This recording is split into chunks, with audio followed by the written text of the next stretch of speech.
Isang kainan sa Quezon City ang nilooban ng dalawang hold-upper. Yung mga customer at tauhan ng restaurant, pinaghubad pa raw at tapos ikinulong pa sa palikuran. Nakatutok si Rafi Tima.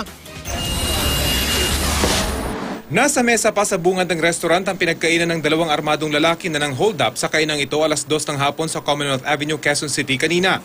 Tila hinintay lang umano ng dalawang hold-upper na dumami ang customer sa restaurant nang magdeklara ng hold up. Pagdating ko doon, may dalawang mama na doon sa bungad, kumakain na. May pumasok naman ng huling customer mag-shota. Pagpasok ng dalawang customer, tsaka sila biglang nag-declare ng isa ng hold up ito. May 4 na customer at 3 crew ang restaurant nang ito ay ma-hold up. Matapos kunin ang mga cellphone, wallet at pera sa cashier, pinapasok daw silang lahat sa CR ng restaurant. Pero bago umalis ng mga hold-upper, pinaghubad daw silang lahat, kasama ang isang babaeng customer at ang cashier. Hubad lahat.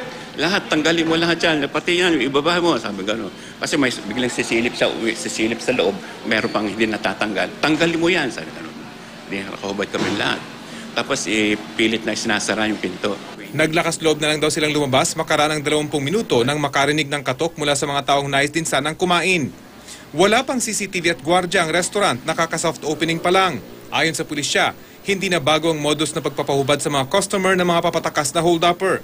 Ipinakita na sa mga biktima ang rogue gallery file ng QCPD dahil posibleng may record na mga suspect na nang hold-up sa restaurant. Rafi Tima, nakatutok, 24 oras.